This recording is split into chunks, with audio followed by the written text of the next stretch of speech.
Good morning everyone, welcome to Our Small Footprint. My name is Nyssa, and if you're new here, we are a family of 8 who live off-grid in Australia.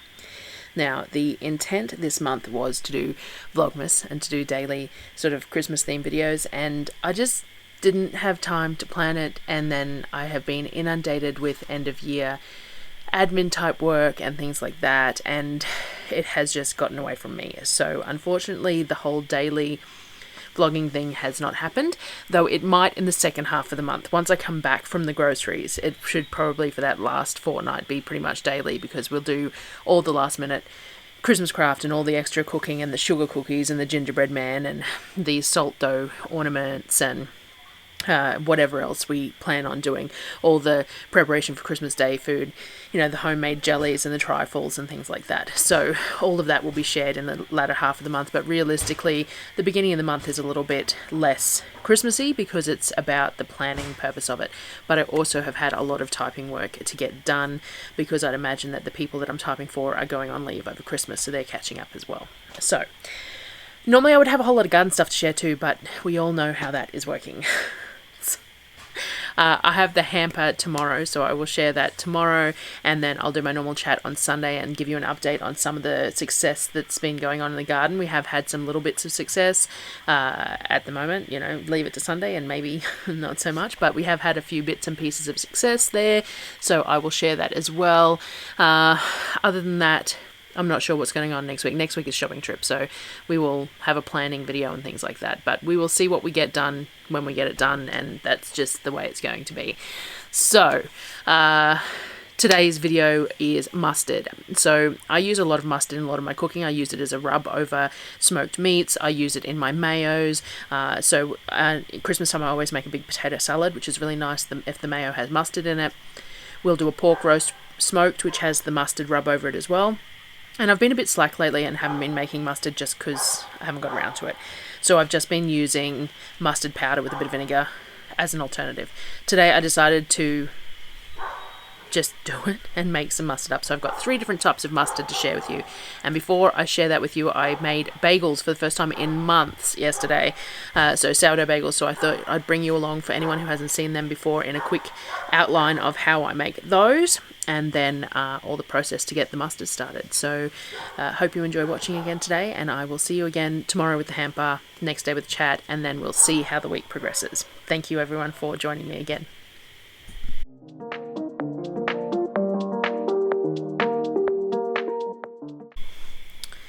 So with my bagels, I do an overnight dough, like I do pretty much everything. And at the moment, that means paying a lot of attention to the dough too, because it's getting warmer overnight, though last night was pretty chilly, but the night before was just sort of, 20 all night. And so you have to be aware that you do it a bit later at night, and you have to deal with it really early in the morning. Otherwise it has a chance to overproof. So first thing in the morning, you have to shape and cook, which is why I don't make bagels that often, because there is a lot of work required pretty much like straight up in the morning, and I don't always have that time in the morning to get on top of it. You can put the dough in the fridge though. So if I really got tied up and couldn't do it, I could have put that whole bowl of dough into the fridge and left it to deal with later in the day, but I purposely planned so that I could do it today. So you want to shape your dough. So first of all, you're going to portion it out. You portion it out to around about 100 gram balls for each bagel, but you can do them smaller, of course, but we do it about the 100 gram mark. And then you shape those portions into a ball like you do with a bread bun. You want to create a bit of a skin on the top. You want to pinch it together in the bottom and create a nice tight ball. I go through and do it from the beginning to end. So the ones that I'm dealing with first have been sitting there for a little bit longer by the time I come back to shape them into bagels. There is quite a few different ways to shape bagels, a few different techniques. What I do is I put my thumb through the middle of the bagel dough, and then I stretch it out. I lift it up and I stretch it out between my hands nice and quickly so that it doesn't collapse or stretch out too much, and create a sort of a uniform sort of a shape. And then I will put it back on the board on some flour and spin it around my finger to try and even out that shape as well. That's what I found the best way that works for me. You do sometimes get some splitting in the middle when you're cooking it because you've broken the dough to put the hole in it, but I really didn't like the hole, like putting it in a a sausage and joining it together, because I didn't like those joins either. So it's sort of a pick your poison with the way you want to shape them. But I like to put my thumb through the middle and then stretch out that circle and then spin them around a bit on the dough mat to get it a little bit more even. Once you've shaped them, you want to leave them to rest for sort of 15-20 minutes. You don't want to leave it too long because you don't want the dough to deflate, especially not in heat, but you just want to let it sort of settle a little bit. So while you're doing that, you bring water to the boil. So you've got a big pot of water because you want them to be able to sort of drop but not stick to the bottom and then float. So you want a decent depth of water in a pot, and you just add a little glug of honey to it, and that just helps with the browning on the outside of the bagels when you're baking them. Once it's up at a boil, and you want it at a rolling boil, you want it at a good clip, you want to put your bagels in there. You don't want to overcrowd the pan, so I think I put 4 in at a time here. I think I can fit 5 if I want to, but you don't want to overcrowd it because you don't want them pushing each other down to the bottom of the pan, because you'll get bigger flat spots if you do that, and they'll stick to the bottom and you'll have to sort of just prod them off. And then they come up to the top and float once they're ready to be flipped. So you can cook them for a variety of amount of times. 30 seconds is all I sort of do because I just want a thin sort of a crust on them. But if you do them up to say like 90 seconds, you're going to get a thicker, tougher crust on them. So it depends on personal preference there with that. But I do 30 seconds, I flip them, and then 30 seconds again, and then I pull them out. Once I pull them out, I put them onto a baking tray and put the next lot in. And then in a sort of a process, I then dip the ones that are out, once they're cool enough to handle, into a seasoning mix. You can put whatever you want on them. I've done cinnamon sugar before. You can just do flaked salt. You can leave them plain. But our personal favorite is everything but the bagel seasoning. So I make up an everything but the bagel seasoning myself. I mix up myself, and then I have it in a jar, and I just put it into a shallow bowl, and I dip the bagel tops into that mix and then put it back on the baking tray. Once everything is done, we put it in to be baked. So I bake it for around about 25 minutes at about 220 on the barbecue. It's going to be variable depending on your oven, of course, because bread just is that way, but I find that it's around about 25 minutes at about 220 gives them a nice browning color, domed look, and that works really well for me. The bottoms of mine end up a little well cooked, and that's because the barbecue has bottom heat, of course, so the bottom of them end up a little bit crispy, a little bit dark brown. That's the honey cooking off as well, because of that bottom element in the barbecue. But you can, if you don't put seasoning on them too, you can flip them so they brown on both sides, but because I put the seasoning on there, if you flip them you lose some of the seasoning, and you've got the risk of that seasoning burning as well. So I find it better just to leave them. They end up a little bit crispy on the bottom, and we just deal with that. Also wanted to show you my starter. So I fed this starter when I made the dough up last night, because I used all the starter and then I topped up my jars. So this is the next morning after I've cooked these bagels. It has doubled and then has started to fall again, so it's all bubbly, it's nice and high and lovely. So what I do with my starter at this point is I just put the lid on it, which is just fabric with an elastic band for me, and I toss it straight in the fridge. So from this point forward, I can use that starter in anything I want just straight out of the fridge. That's how I handle my starter, especially in the heat. If I left it on the bench, it would need to be used within the next couple of hours, or it would fall and go flat. And you can use it once it's flat, but it's going to take a little bit longer for your dough to rise and that sort of thing. So if you just shove it straight in the fridge, then you can just use it straight from the fridge as if it's perfect, at the perfect point. Later in the day, after we had eaten these bagels, which I didn't show you because Darryl made them up for me, I did the mustards. So as I said, I use the mustard for a lot of things. I like it as a coating for smoked pork. I like to put a dollop in my mayo to help with the emulsification as well as flavor, and I use it in my French onion meatballs or in all sorts of things. I use a lot of mustard in a lot of ways, and normally I have some in the fridge that I've made, various amounts of it, but lately I've been a bit slack and I've just been using a bit of mustard powder with apple cider vinegar, which gives the same sort of tang, but it's not the same complex flavor. So I decided I just really needed to make them. So I decided that I'd make 3 up today. I made a whole grain mustard, a yellow mustard, and a fermented mustard. So I normally make a maple one as well, but I don't have any maple syrup at the moment, so I might have to buy maple syrup purely to do that and not let the kids use it on pancakes. But the maple mustard is quite nice as well. So I have 3 quart jars, as that's what I decided I would do them in, and I started with the whole grain mustard. Now the whole grain mustard is the simplest one there is. All you need to do is add your mustard seeds with some water, vinegar and salt. So I do a 1 cup of brown mustard seeds and 1 cup of yellow mustard seeds to 3 cups of apple cider vinegar, 1 1/3 cups of water and 4 teaspoons of salt. That's a 6 cup batch. Actually, I think this one was only half that, to be honest, because the quart jars don't quite fit the 6 cup batch in it because it's only a 4 cup jar. So I must have halved it, but it's a basic recipe.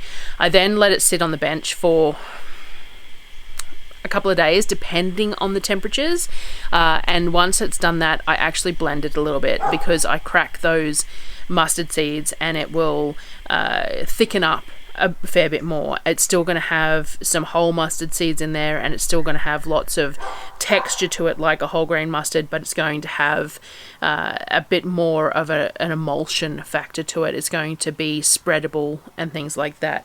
So I'll make sure to show you it as I finish these off as well. But so that one just gets put aside, put in the jar, given a shake, left on the bench for a couple of days, and then it can go in the fridge. I normally crack it and then put it in the fridge, and it can be used somewhat indefinitely. Mustard doesn't really go off, I have found, especially not in the time that we use it anyway. After the whole grain mustard, I made a yellow mustard. So this is more of a smooth spreading mustard, which is nice for on hot dogs or on bagels, or not that I quite like whole grain mustard on all of those things as well, but the kids prefer a yellow mustard. It's not quite a Dijon because it's not cooked through that way, but it's just sort of a yellow smooth mustard. And to do that, I use the mustard flour is what they call it, but I basically just blended the mustard seeds in my TriBest personal blender thing until it hit a powder, and I used that. So it's 3/4 of a cup of white vinegar. I used 1/2 cup of white and 1/4 cup of white wine vinegar because I like the flavour of that, and then 1/2 cup of the mustard powder, a bit of garlic powder, some salt, some turmeric and some pepper, and then blend it all through, shake it up, and it will also expand. The mustard powder will expand as it's setting as well. And again, I leave that on the bench for a day or two before it goes in the fridge.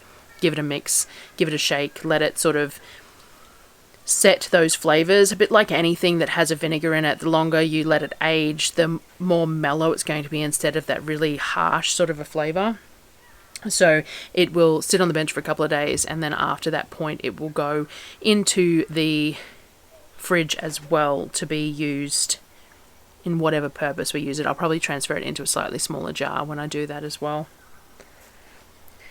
And the last one I made was a fermented mustard. So this is a fairly basic one as well.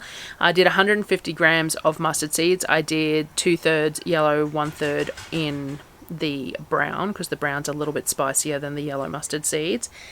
I decided to crack them a little bit rather than do them as the whole seeds, so I just put them into my TriBest blender cup again and just gave them a couple of turbos so that some of it was cracked up but not necessarily all of it. And there was a bit of texture to it, but it was just sort of broken up that little bit there.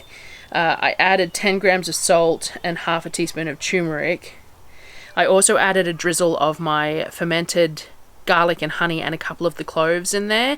I probably should have blended the cloves or chopped them up before I put them in there, but I think I'll just end up blending the mustard later. So there's some fermented garlic in honey syrup as well as the cloves in there as well, and then some water, and then I added a teaspoon of my sauerkraut brine. So that's what's going to kickstart the fermentation process. You don't have to add a starter, it will go on its own, but it's going to go quicker and more consistent if you use a starter culture of some sort, and I happen to have sauerkraut in the fridge, so that worked well to use that for it. So I just took a teaspoon of juice off the top of the sauerkraut to use in the fermented mustard, and then that will sit on the bench for up to a week. It will really just depend on how it goes. You'll be able to observe the way it ferments and the smell of it and things like that. and then take your choice of when you find it's exactly what you're looking for, and then you can stick it in the fridge. As I said, I'll probably blend this one up a bit before I stick it in the fridge, because I put those whole garlic cloves in there, which was a bit silly. I should have blended I should have like smushed the garlic cloves into a paste maybe before I stuck it in the jar. That probably would have been a good idea, but you know, hindsight and all that. So that one will sit on the bench until it's how I want it, and then it will go in the fridge as well, probably blended. And then I will have a choice of 3 different types of mustard to use. So there's some differences in the flavors of the mustards. The fermented mustard is quite a complex flavor, and it has that, I'm going to say, that dirty sock sensation to it, which is how a lot of people describe sauerkraut. It has that musty fermented flavor to it, and I'm not super keen on that straight, which is why I don't really like sauerkraut just as is, but I really like it as in a flavor. It's like using miso. Miso has a similar sort of a musty, odd flavor to it, but when it's mixed with honey and soy sauce and stuff and used as a marinade, it's superb. So the mustard's a bit the same. I don't necessarily use these mustards, the fermented mustard on its own, but I reckon that it would be a really nice one on the outside of the pork. So when I do a pork roast, I slather it in a mustard crust, and then I put a rub over the top, and the rub has smoked paprika and a bit of brown sugar and garlic and all that sort of thing, and it goes on top. I reckon that sweetness of the rub with those flavors mixed with the fermented garlic and then the pork will be absolutely wonderful. So that's sort of the plan that I've got for that there. And then the whole grain mustard and the yellow mustards, I just like them in my mayos. I spread them on bread. The whole grain mustard especially I quite like on bread with a bit of ham, and we'll have another ham leg for Christmas, so I'll be able to do that. So they get used for slightly different purposes, but very similar, and they all have that same mustardy heat to them, but with slightly diverse flavors, undertones, aftertastes maybe. So it's definitely worth trying if you're not really a mustard fan, and I never used to be. I didn't eat mustard much at all. I remember that my grandmother used to love like the mustard pickles and things like that, and definitely not my thing. But once I started making my mustards, I used them a lot more because the flavors are more complicated, more, I don't know how to say it. I think there's a word and I can't quite get it stuck on the tip of my tongue. But they definitely bring things to other dishes, and that's how I like it. I don't necessarily eat mustard straight, but I very much like it in dishes to add flavour and complexity. It's got a complexity of flavour that a jarred mustard doesn't have, like one that you buy in the shop. There's definitely a complexity to the flavour of a homemade mustard compared to that. So if you haven't tried homemade mustard, I highly recommend it. It's really not that difficult, and it elevates mustard in general. So thank you for joining me again, and I will make sure to show you the mustards once I get them sorted to go into the fridge. I probably, should have held on to this footage until I had that and then added it all together, but that's just not how I work. So I will show you as I go along. But anyway, thank you for joining me again today, and I will chat to you all again tomorrow. Thanks, guys.